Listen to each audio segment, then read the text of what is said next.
content creator for True Horror Stories POV. Okay, so for this episode, I'm gonna share with you guys what happened actually lah kat cerita Hide and Pick. Okay, to be frank before I start, Hide and Pick is one of the most hardest episode for me to film. Reason being because it was a reminder of how jahat I was back then lah. Yeah, so tengah nak buat episod ni pun macam rasa sedih lah, because macam that was how jahat I was back then, and then I buat my parents sedih and everything lah. So anyway, I was actually very very sad bila I read some of the comments. Korang cakap yang macam, oh bapak dia tak patut buat gini, we should call police on the dad ke apa.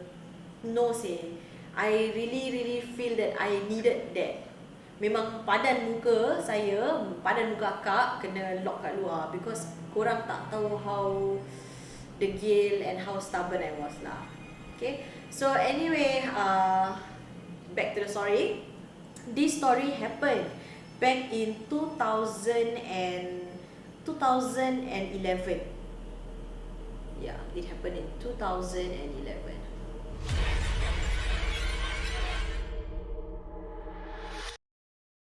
So in 2011, it was one of my rebellious punya period kan. I always balik lambat, balik malam, pergi explore. Okay, which is what happened in the video lah. That in that story before kena lock kat luar semua kan, kita actually went to explore. Okay, and then bila balik malam tu, I sembunyikan. If you guys can see in the video, korang tanya kan, kenapa dia tak bawa masuk helmet kan benda? It's because my dad at that point of time, he didn't know that I tumpang motor orang. Yeah, so if he know, confirm dia lagi mengamuk. You know, he's already mengamuk that I'm coming home late. Habis sekarang lagi dia, tumpang motor orang. So that's why I had to hide my helmet. That's why I put my helmet kat luar. Okay, and FYI, when Hide and Pick happened, it was the second time when my dad tried to lock me out. The first time, bila I came home late, I think like 2-3 hari lah before that Hide and Pick happened kan, my dad, I came home lambat tau. Then after that, my dad pun halau, but he forgot to lock the gate kat luar. So he locked me kat tempat sana. Ni I buka pintu tak boleh buka kan. Okay lah, I still have my key with me, I just keluar je. Yeah, so when I went out, I went to sleep over at my friend's house. Yeah, so after that, then he learned his lesson. After a few days later, I balik malam lagi, and this time he learned his lesson and he locked the gate as well. So that's why in the video korang nampak that I was locked in the middle lah. He locked the gate and then he locked the door afterwards. So dua-dua dah lock, that's why I was stuck in the middle. And by the way, in the video, that's actually my father-in-law. Okay, yeah, I know acting dia bagus gila kan. Even when he was acting, I was like macam alamak, tak tahu nak buat apa, tak tahu nak jawab ke apa, because rasa takut. Macam tiba-tiba rasa macam aku kena marah ke ni, you know, ingat balik lah that feeling kan. So anyway, bila I was stuck in that middle place kan, like I said, it was my rebellious state. So macam nak fight lah. So I ingat tau, vividly I ingat macam lame pe punishment, kena duduk kat sini, macam whatever lah. Like I was thinking nasib baik tak ambil phone. So okay lah, aku boleh survive apa, I can survive the night, doesn't matter. You know, it's just kat sini, bukannya kena, you know, he take my phone, he take my card, and I have to wander outside in the streets kan petang ke. So I remember kat sana, then tengok YouTube, tengok ni kan, try to macam entertain myself lah. So tengok handphone ni semua. And then bila tengah tengok handphone, I did try to call my friend. I did try to call my friend and tell dia that macam, kau boleh lah datang teman aku, because mana tahu kau boleh, you know, at least aku tak seorang, kau boleh lepak kat luar. Even though I cannot go out, but at least I know I'm not going to be alone lah kat sana kan. Habis member tak angkat telefon. So I was like macam okay lah, tak apalah. Then macam tak ada rezeki, tak ada teman lah gitu kan. So I continue lah tengok YouTube, buat hal sendiri semua. And then tiba-tiba rasa macam ada something is about to happen gitu. Tiba-tiba dia bunyi macam deafening silence, diam gitu. Bunyi cricket pun tak ada, bunyi kereta pun tak ada. Then after that, bulu roma semua dah meremang. And then I really heard macam ada chains gitu, orang tengah dragging tau dekat lantai, macam dengar gitu kat lantai. So I was like really trying to macam dengar properly, tiba-tiba ada knocking dekat tingkap. So then I remember one of my sisters, I cannot remember which one lah kan, they actually pass me selimut. But I know that actually my mom is the one who tell them to pass the selimut to me lah, because even though I that time tengah jahat, alhamdulillah punya, my mom still obviously love me. So she wanted to make sure that I tak sejuk, because that night kebetulan malamnya hujan. So yeah, then bila I tengah selimut selubung tu, I remember that I terjatuhkan something. And that point of time I belum berhijab. So I was still pakai denteng, pakai like macam gelang, very macam very always adorning myself with those kind of jewellery lah. So I remember macam, alamak, I thought I had my earrings with me tau. So tengah getel-getel telinga semua kan, macam alamak, earring aku satu tak ada. And in the video kalau korang nampak, I was actually reaching out to my earrings lah kat luar rumah. I think I dropped my earrings bila I tengah nak buka helmet, nak sembunyikan, sorokkan helmet tu away from my dad lah. So this is from what I can remember. Then I remember bila nak try to keluarkan tangan tu, nak reach out for that attending, that earring kan, my bulu rumah semua sini step. So bila tengah nak reach out tu, action cool aja, action macam tak ada apa-apa gitu kan, nak ambil itu step macam, oh I'm just gonna grab my earrings and go. Tapi actually all sini semua bulu rumah dah stand, and alhamdulillah dapat juga grab. So tapi in the video how I portray that I sense something, or I know that something is watching me because of my bulu rumah, is kalau korang look carefully at the video kan, you can see on the top kan, the moment I reach for the earring, ada black figure glide past. So that's how I portray what I was feeling at that point of time lah. Then I dah happy tau, I dah happy semua, I got my earrings kan, I try to tidur. So I try to make myself comfortable lah. Ambil selimut tu macam tutup badan gitu kan, then I try to baring tau. And if you can see from the video, the first time I try to tidur and baring, my head was actually dekat near my door there. Okay, as anyone would actually do it lah. Okay, but the reason why I actually flip over and baring terbalik kaki kepala kat luar kat the gate was because in that small space, if before kita masuk rumah kan, that front door actually ada tangga sikit tau, macam ada a bit of step. So when I try to baring, macam walaupun I was tengah baring macam udang gitu kan, in a fetal position, tengah baring gitu, my head wasn't resting well. So bila tengah macam kita tak selesa, macam leher ternaik gitu, and plus is cement ternaik gitu. So I decided, you know what, I'm just gonna flip over. My kepala kat luar and kaki pula kat dalam. And I thought it was a good idea at that point of time. Pasal apa? Because of the rain and everything. It was slightly humid. So bila kepala kat luar kan, macam kat gate sana, tiba-tiba rasa macam tak stuffy tau. Tiba-tiba rasa macam, oh actually ada angin lah masuk semua kan. So shock lah. So I was like okay. And because of the angin hujan, you know how angin hujan is very macam mengantukkan kan. So I actually fell asleep. Okay. And I think, okay, that point of time, I really think I slept for a good 1 hour plus. So pasal dah kena angin semua, dah penat ngantuk, datang baru balik explore. So bila bangun, I was awoken by bunyi thunder, but that one was just a, that pelan-pelan dia guruh, rasa macam just macam that sound. But what really woke me up was the sound of the chains.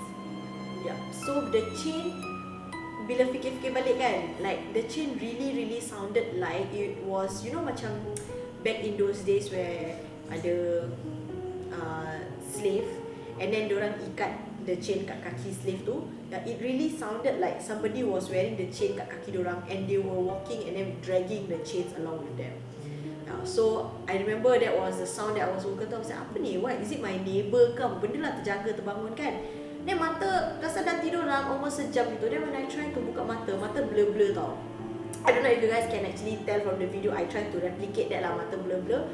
Sekali when my eyes finally focus, I saw this tall entity, tall and dark and loose. Okay, if you guys watch my previous backstory, I mentioned that one of my top 3 entities that I see is kakak lah, gula-gula, and the last one is a dark figure kan. So, but this one is not that dark figure, because that dark figure is besar and like very tall and big tau. This one, it's tall, yes, tapi dia skinny.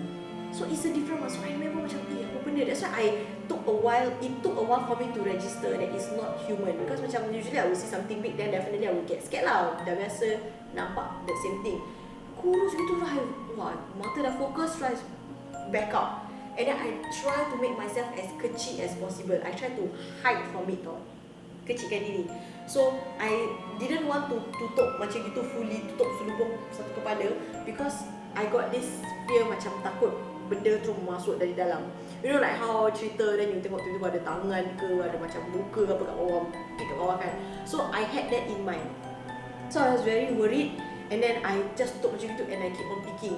Sekali I keep on hearing the sound of the chain makin kuat. So I just that time tak tahu baca surah, tak tahu baca ayatul kursi, that time masih macam zaman naughty, so I only can recite Al-Fatihah. So I just recite all banyak-banyak kali as much as possible, tak tahu bacaan betul ke tidak, until finally the sound stop. Then I can only hear the bunyi hujan. Then I tried to beranikan diri. So I peep because I wanted to tengok lah if the coast is clear. In the video, I make it cut short lah. What I actually saw was that thing, dia tengah, senang kata lah, dia tengah loiter along the alley.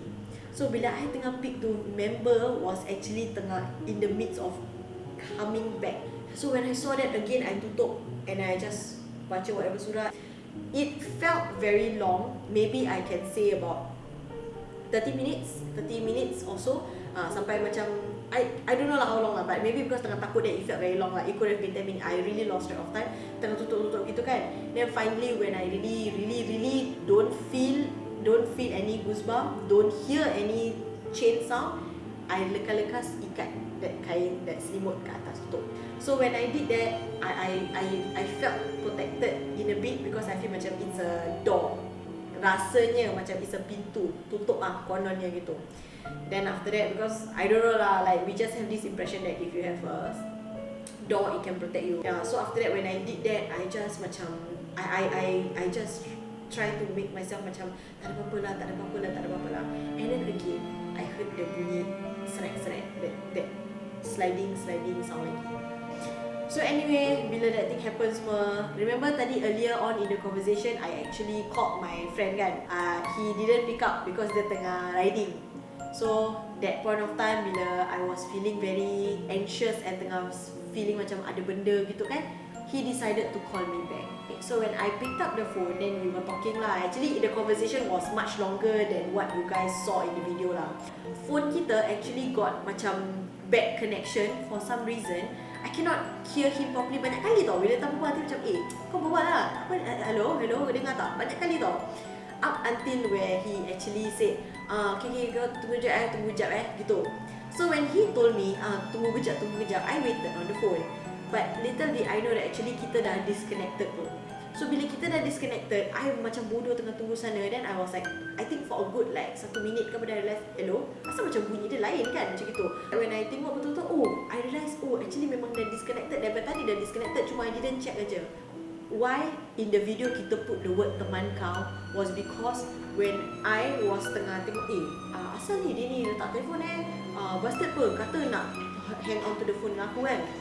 When that happened, inside my heart, dalam hati I remember saying this tau, kata je nak teman aku. Dan bila rasa macam asal macam rasa tak sedap kan, tengok atas, benda tu in a very low growl voice, dengar macam mengerang gitu, macam dia tengah ikut my friend's voice, and dia reply and dia said teman kau gitu.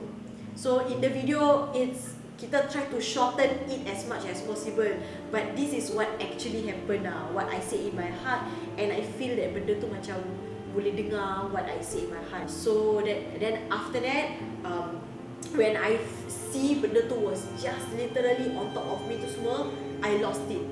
I started to cry, and this part when it happened kan, I cannot feel it's myself anymore.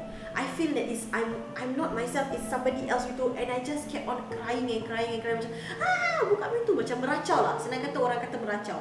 So tengah meracau macam gitu semua kan finally kan, and then I heard azan waktu subuh.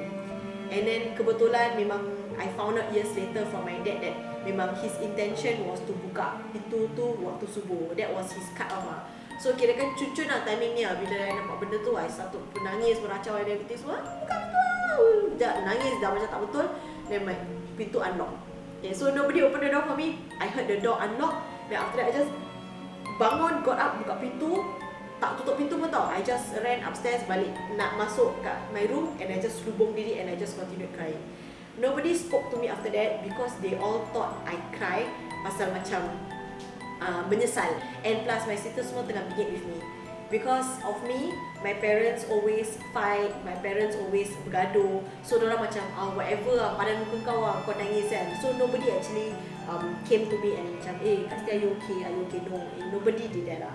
Which I understand because that point of time I was very nakal. Yeah, and then after I decided to buat this video, I had a talk with my mom, and then I told her lah, this is what actually happened and everything that night. And then she was like, oh, no wonder all these years mak aku terfikir juga, like kenapa kau selimut tu kau tak ambil untuk selipung diri kau, tapi kau ambil selimut tu untuk tutup gate. So she thought I did that because I segan malu-malu my neighbor jalan-jalan ke apa ke, then nampak macam asal dia ni tidur kat luar ke apa. So she thought that I did that because malu. Then when I did that video, then she realised, oh, it's actually not because of that. It was actually because I kena ganggu kat sana. So then I still haven't, I don't know if my dad actually tengok this episode or not, because I hope not, because it really is a very bad time untuk kita lah. Like I always fight him, and I really buat susah for my dad and everything lah. Yeah, so please guys, don't kecam my parents because of this. I really deserve it lah, and I needed it, because if I don't do it, because if he don't do it, like macam lock me outside and to teach me a lesson, I think I wouldn't be the person I am today lah. So instead of kecam him, I actually say thank you so much Dad for doing that to me. Okay lah, that is it for this episode 9 hide and peek punya backstory. I hope you guys enjoyed it, and then if you like this content, you can actually like and subscribe to our channel. For those who have done so, thank you so much. Alhamdulillah, really appreciate it, and till next time, inshallah. Bye.